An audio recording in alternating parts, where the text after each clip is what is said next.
It is the Ed Till Show. We're live, normally during the day, Eastern Time, and now following two major stories tonight.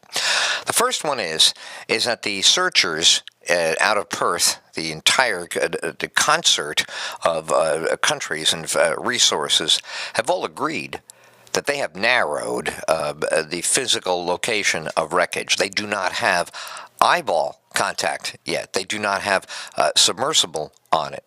But what they do have are the actual now signature pings of the specific data recorder, Flight 370. This is major. The detections are longer, up to 7 minutes, one of them 13 minutes. The area is narrowing, and there's no doubt. As a matter of fact, the announcement tonight, normal update, was omitted. For everybody thinks the reasons of we're moving to a different level of information to be disseminated. It's the fifth signal picked up by the teams, but it's the specific signature of the aircraft. That is the beginning of the healing on this one.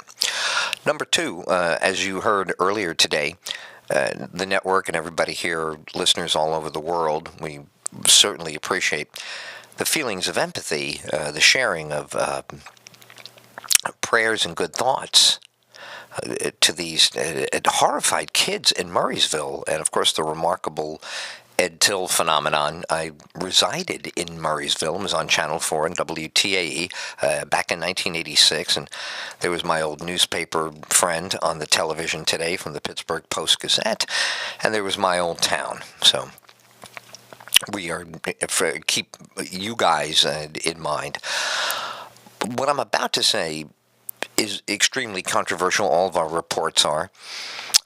This was made known to me by someone at the network. I did not discover this information.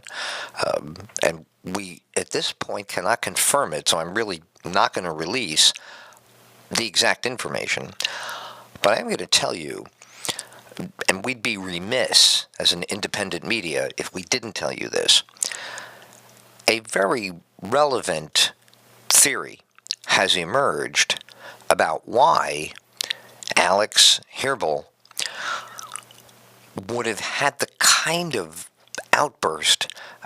Berserk is an old word, and it's back in the dialogue today, in the reporting. Well, we're following a compelling reason that certainly would not justify his crimes. That's never the case. I'm an old hand at criminal justice from way back in the undergraduate days and worked for the New York City Department of Correction with the Inspector General and the courts. And I can tell you, there's a big difference between what explanation there is for what you did and responsibility and culpability. So knowing why he did it does not excuse him.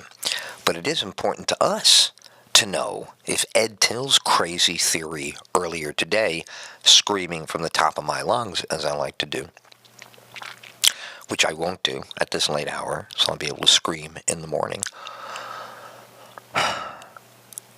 I don't want to be right about this, but I'm not going to walk away from the fact that if this story turns out to be true, a very relevant factor, something logically connected to this kind of thing, and parents were unaware of what this was doing to him. Not that he has, every kid has issues. Every kid has things that make him different from the other kids. And sometimes today, when you think you're different, you're not really that different. You find out there's more people in the same situation. But still, your own private adolescent hell. Everybody gets that. But if this was something driving this kid to some homicidal mania, to what I said earlier to the head of the network, I think it's a psychotic episode. The kid is not a psychotic all the time. He's a functioning student. There's lots of proof that he's otherwise from this. But this episode was so grandiose. It was so like out of a movie, full of blood and screaming and panic, and he seemed to be in it, entranced in it. Everybody said he had a crazy look on his face. Well, I just play a psychologist on the air, and I'm not a practicing psychologist, but it was my minor in college, and it's an incredible curiosity of mine all through my adult life. This is a classic psychological episode. They don't occur out of nowhere. They happen because there is a boiling point for every alchemy of personality out there. It's unique. That's why the decimal points go way up, because it's a really unique temperature that makes this volatility explode.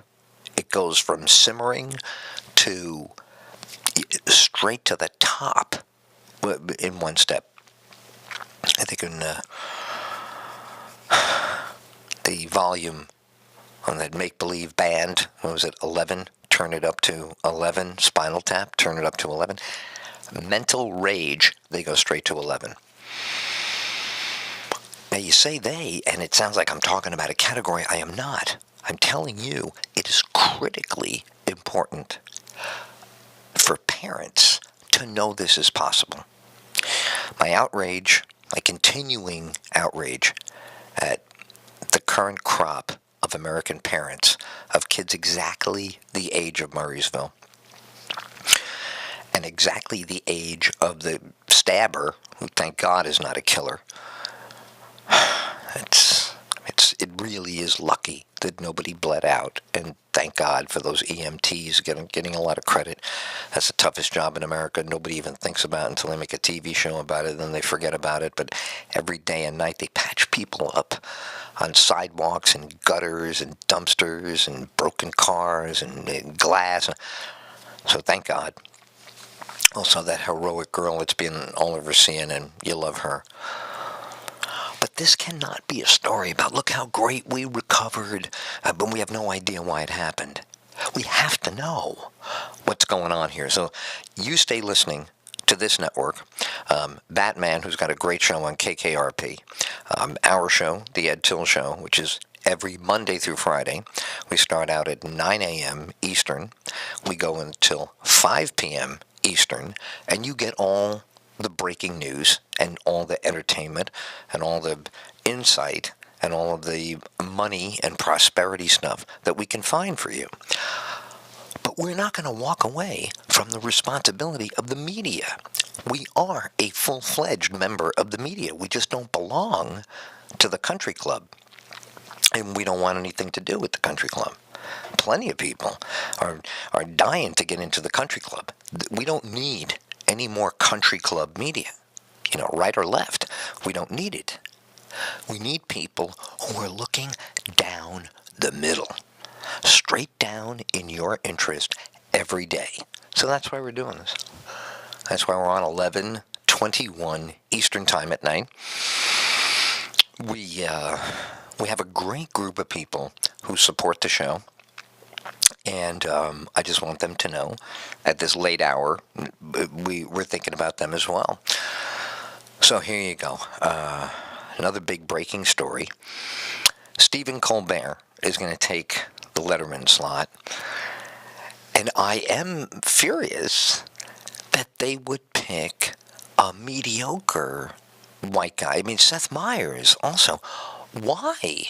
Why can't some brassy broad like Joan, what's her name there? Joan Rivers, my old hero, did it. And she was so good to watch. And Arsenio was lingering in Nowheresville. Conan is lingering in Nowheresville. Don't you get the message? You got to get somebody up there with some, and it can't be this Chelsea thing, Handler. Oh, that is horrible. God, it's terrible. It's unwatchable. You got to get a genuinely smart, genuinely funny personality to get America going here. These shows are becoming lame, and they serve a purpose. All right, so anyway, the Associated Press is now reporting and joining in this. You got CNN, the Associated Press, and Fox all saying they have found the black boxes.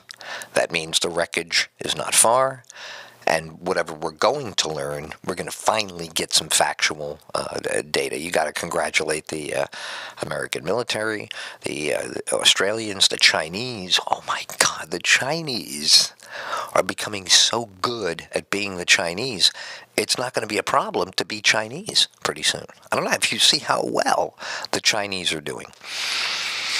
So what else are we covering here for you? God, it's been exhaustive, right?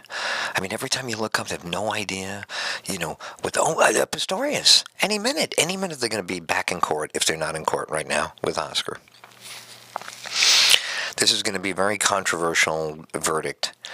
You heard it here. I rarely give out a prediction at night. I'm not used to doing these special Nightline updates, but as I told my friends this evening, we're committed to this. This is what we do. This is who we are. So we're going to be here. Get ready for a finding that Oscar Pistorius did not intentionally kill his girlfriend. I don't know if they can use a lesser included offense. I'm sure if they can, they will. But if it's like Casey Anthony and they're going all the way on murder one, I do not believe he's going to get murder one. You're going to have a difficult time convincing anyone that if they really wanted to kill their wife or their girlfriend for sure, and they meant to do it, they would not gamble and shoot through the door. That's not going to happen. They're going to take something, like a broomstick or whatever, and they're going to smash the door open with a cricket bat. Doesn't he have a cricket bat, right? Smash the door open and watch where he's shooting. You're not going to rub anybody out. Ask anybody in the mafia, hey, you want to do a hit from behind a closed door? They'd be, what are you, crazy? We need to get the guy on the first two shots and get out of there. So you think about the mafia guys hitting his target and making his money. For today, you probably get $15,000 for a hit. And then you think about Oscar Pistorius. He's got everything. He's got a beautiful girlfriend. He's got money. He's missing his half legs. But he's living the life. He's in a beautiful place where he lives. Although it's high crime. Everybody's testifying that a lot of crime over there. And that's why he had the gun to begin with. Because, he's disabled. He doesn't want to get mugged or whatever. And you shoot the bad guy. Look. My thing is, somebody said to me the other day, they said, oh, he did it. Can't you tell he did it? I go, what do you mean, can't you tell he did it? How do you know what was going through his mind? Oh, he must have.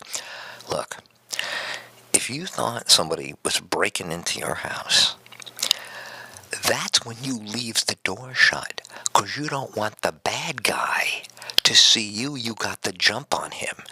Do you think he thought his girlfriend was armed and he needed to get the jump on his girlfriend? Why? I'm telling you, I've watched enough of these cases. I've been to court many years over the years. Criminal justice, I was in law school. I did all these projects for the city of Miami. All back in the 70s, before you kids were born, I was doing this stuff. And I am here to tell you that when people commit a crime of passion. Do you understand me now? I realize I was not addressing you with eye contact. I'm getting too much into I'm having a cup of coffee at this hour. What is going to happen in the morning when my body goes into shock? Okay. And of course, the thing over here is playing away. You hit the pause button on that thing. It's hypnotizing me. All right, here we go. I'm here to tell you, in the hundreds of cases that I worked on for the city of New York, as a student in law school, I was assigned to the Inspector General for the prison system. It was a very complicated, pain-in-the-ass job, but it was always working with the worst of the bad guys. And there were teenagers that murdered people for drugs, and it was terrible. Let me say, there hasn't been one case that I've seen, hundreds of cases, and certainly the ones that we've critiqued on in the media. I've been on the air now 39 years. It's unbelievable. I hate saying that. It does. It sounds like I'm so old. And not one time in the crime of passion, in the male-female crime of passion, How to Murder Your Wife with Jack Lemmon, for example, a great movie, How to Murder Your Wife with Jack Lemmon. Not one time does the person who's furious ever allow anything to get in the way of rubbing out the other side. So you have a hard time convincing me that if he wants to rub out his adorable, very attractive girlfriend, I have to say, this guy, it's very unlikely a guy is ever going to kill a girl that beautiful. I mean, I don't know how it is in South Africa, and I don't know what it's like when you got no legs, but I would think if you had no legs and you had that, you were at least likely to. But that's beside the point. That's just my theory. The facts tell me that with the door shut, there is no way he's trying to kill her. Most of the time, guys like to give you the old strangulation, even. But just if you're gonna say to me, and I think when he shot through the door, he was trying to. I'm like, if he was a psychic. Right? If he was like, I don't know, some kind of psychic, or what? I'll give you an example. If his disability were blindness, and you said, well, the door doesn't make a difference because he can't, then that's the only way. All right, we're back tomorrow, 9 o'clock Eastern. I want to thank the network and, of course, all the folks behind the scenes who are developing this incredibly compelling story about the stabber in Murraysville, Pennsylvania. Starcom Radio Network. Storylines to all the main events. He's a voice in the wilderness that doesn't make any sense. Said Till.